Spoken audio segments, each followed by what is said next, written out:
7:41 de la mañana, sigue con nosotros Gerson Hernández, constituyente, miembro del Consejo Nacional de Economía Productiva y presidente del Consejo de Integración Empresarial Bolivariano de Venezuela. Señor Hernández, ¿cómo va a ser la aplicación de esta ley, por ejemplo, con las empresas del Estado? Que aparentemente pues ayer hubo una protesta además en la sede del Lactos Los Andes en Barquisimeto, asegurando los mismos empleados que no pueden trabajar porque no hay materia prima. ¿Cómo apalancar esas empresas que fueron nacionalizadas y hoy tampoco, pues lamentablemente tampoco producen? Sí, bueno, ahí hay un carácter jurídico que está afectando más que todo el tema del funcionamiento de estas empresas que tienen toma temporal por algunos trabajadores, porque como sabemos las que fueron ya controladas por el Estado de alguna forma, pasaron al Ministerio de Industrias Básicas, Intermedias y Socialistas, y que tienen su carácter allí, se han venido evolucionando de alguna forma.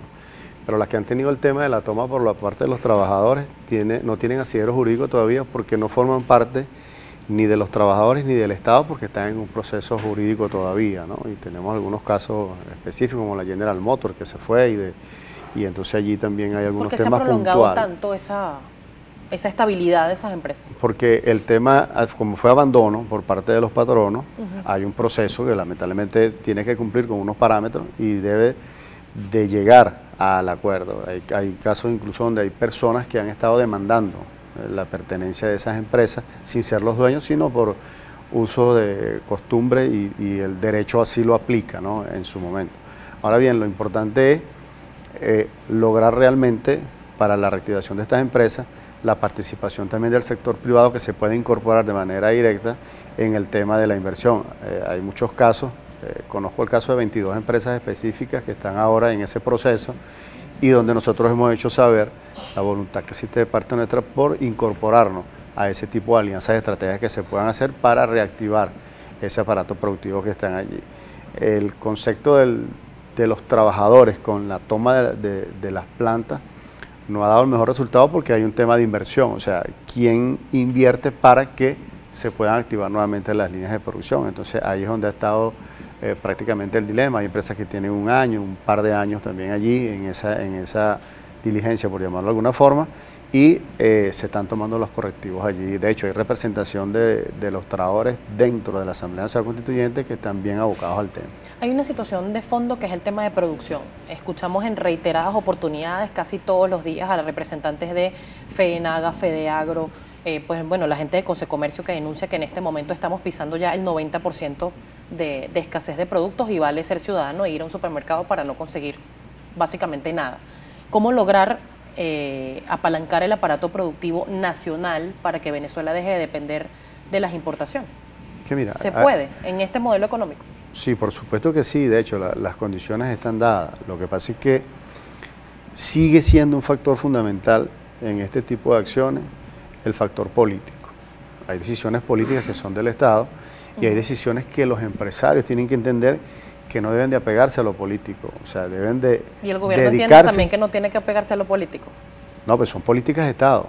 O sea, dentro de la Constitución se consagra el derecho a la alimentación y es un derecho del Estado llevar el alimento al pueblo. Ahora, se debería contar 100% con un aparato productivo, tanto público como privado. Y sabemos que en Venezuela el factor privado ha sido el primordial. Casi el 62% de la producción de los productos la hace el sector privado. ¿Y tiene que comulgar a juro con la política del gobierno para poder funcionar o lograr ese binomio? Pero es que tiene que ser un ente rector y controlador, tiene que existir, en todos los países del mundo existe. Acá en Venezuela es donde se ha cometido el tema político por encima de lo que es el tema del sector privado como productor de alguna obra, bien o servicio que quiera hacer. Y a la prueba nos remitimos, hay mucho, así como hay factores que se oponen a la ideología política del gobierno, también hay muchísimos factores y sectores gremiales que están apostando a la economía nacional con la participación del Estado. Y claramente, yo creo que la opción más grande que tienen los sectores empresariales aquí en el país es tener como aliado al gobierno, y eso ocurre en todos los países del mundo. O sea, aquí en Venezuela es donde de alguna forma se le dio esa autonomía al sector privado de hacer y deshacer de los mecanismos de control, regulación, solicitud de fondos, la solicitud de las divisas. O sea, en ningún otro país del mundo se ve ese fenómeno, o sea, es aquí en Venezuela. Entonces, en el momento que hay una recesión, producto de lo que estamos viviendo actualmente en la economía nacional, entonces se genera un descontento en contra de los sectores productivos privados que no apuestan a la economía que se está impulsando actualmente. Entonces, hay situaciones que realmente el empresario tiene que entender. O sea, hay una condición ahorita específica donde la utilidad no puede ser el 100%. Y tú me hablas del desabastecimiento, pero ¿por qué consigues productos en los anaqueles a unos precios muy elevados en algunas cadenas de supermercados y en otro orden de ideas también ves una cadena de los famosos bachaqueros vendiendo productos de marcas muy reconocidas, pero a unos precios verdaderamente fuera de orden, bajo ninguna estructura de costo? La figura del bachaqueo, ¿de quién es la responsabilidad? Porque se pueden ver también en mercados municipales gente vendiendo productos que no están en los anaqueles y al lado está un módulo de la Guardia Nacional, por ejemplo. Pero tú ves que la SUNDET trata de hacer un trabajo bien importante. Pasa por un comercio o por un establecimiento que tenga algún expendio de cualquier producto, controla, hace el ajuste y al día siguiente el mercado o el establecimiento ya está generando otra vez otra política. Por eso una de las leyes que se aprobó que tiene que ver con el tributo que va de una medida sancionatoria que va a llevar una tributación especial es porque ya no es el tema de la multa, porque la persona hace cuando tú le aplicas la multa, inmediatamente se la aplica al producto y seguimos entonces con la misma cadena especulativa. Entonces ahora viene otro tipo de sanciones que están establecidas, como hasta años de cárcel, para que realmente se genere una conciencia. Yo creo que el tema de nosotros aquí está realmente generar una conciencia de lo que está viviendo el país, o sea, no somos los que podemos activar un mecanismo de venganza contra un Estado, contra un gobierno, sin tener en cuenta lo que está padeciendo la población. A través de que, bueno, que simplemente yo ahorita estoy pendiente de mí, me interesa soy yo como productor, como empresario, yo tengo que generar mi capital de trabajo para poder mantener mi calidad de vida.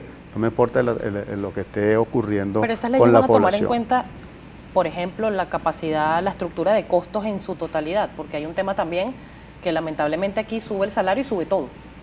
Cosa que no debe ser. La incidencia del salario sobre cualquier estructura de costo no representa más del 8%, dependiendo de la cantidad de mano. O sea, una empresa que tenga cualquier cantidad de trabajadores le afecta el 8%. Entonces hay unidades de producción familiar, las unidades de producción social, empresas de menor nivel, la pequeña y mediana industria, no tiene por qué generar eso. Entonces siempre se ha manejado como un mecanismo malsano, especulativo, perverso, la incidencia del salario en el mismo porcentaje sobre el producto final. El presidente aumenta el 40% sobre el salario mínimo, que no tiene nada que ver con el salario integral, pero se genera un aumento sobre el producto del mismo porcentaje que tiene el salario mínimo. Y no debe ser así, porque en la estructura de costos, de ese 100%, solamente el 8% máximo es el que afecta a la estructura de costos. Señor Hernández, hay participación de la audiencia. Bolívar-Divisa le pregunta lo siguiente: si le digo que de cada 10 venezolanos, 8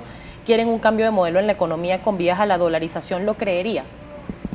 Mira, la dolarización es un tema entre comillas, porque desde hace más de 8 años la economía, se quiera ver o no, ha sido dolarizada. Porque si tienes un marco referencial virtual perverso, que es la página de Dollar Today, que marca sobre una estructura de algunos empresarios, de algunos sectores comerciales, una estructura quiere decir que tú estás... Bueno, básicamente todo, lamentablemente, se cotiza por ahí. Y lo tienes por ahí dolarizado. Entonces, lo que es que nuestra estructura como tal no ha sido realmente valorada bajo lo que tiene que ser una oferta y demanda realmente que permita ser competitivo. Nosotros no tenemos por qué tener una dependencia dolarizada, aunque tengamos un mercado internacional con un dólar que, bueno, ya sabemos lo que está ocurriendo en la economía mundial.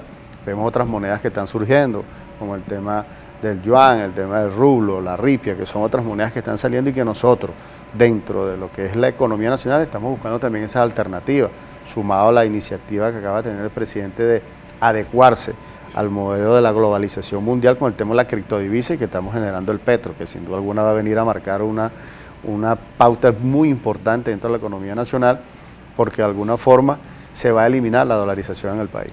Le escribe por acá Ismael Alfonso: ejemplos como Sidor, Alcasa, ¿por qué fracasaron? No abastecen el mercado nacional, sus precios están dolarizados. Den el ejemplo produciendo y exportando como fue en la cuarta. ¿Qué le responde? Bueno, precisamente la situación actual de las empresas, como el caso de Sidor, por las malas políticas de la Cuarta República, es que llegaron a las condiciones que están, ¿no? Líneas de producción que por falta de inversión, no de 18 años de gobierno, sino de hace más de 40 años cuando fueron fundadas, no permitieron en su momento, fueron un impacto por la inversión que se hizo, pero después el no haber una inversión adecuada al momento permitió lo que está ocurriendo ahora. Y sumado a eso, producto también de algunas políticas de la Cuarta República, que era el tema de los sindicatos que existen sobre todo en la zona de Guayana, y es conocido por todos, ha sido en zonas muy fuertes en el tema que tiene que ver el sindicalismo ortodoxo perverso que se manejaba allí. Entonces, lograr cambiar la conciencia del trabajador, que tenga el sentido de pertenencia, que no es el tema del salario, sino es el tema de la inversión que yo puedo tener como hombre manufacturador de lo que se está haciendo allí. Eso es lo que ha venido también surgiendo y vemos cómo poco a poco se ha ido recuperando las empresas de Guayana. Señor Hernández, lamentablemente tengo que despedir, pero no quiero dejar pasar esta pregunta. Le hice @tigrero2014. ¿Qué va a hacer la Asamblea Nacional Constituyente con mafias de sindicatos de la construcción que cobran vacunas hasta por levantar una pared? Bueno, eso se ha venido manejando y no solamente de la Asamblea Nacional Constituyente. Ya tenemos alrededor de un par de años en conversaciones porque nosotros somos creyentes de que debe de existir la cédula laboral, sobre todo en el sector construcción, para ir definiendo realmente cuál es el perfil de cada uno de los trabajadores que forman libremente su pertenencia en algunas organizaciones sindicales y que ahí se defina realmente quiénes son los que realmente son trabajadores, quiénes son los que realmente se dedican al tema de la extorsión dentro del aparato productivo de la construcción.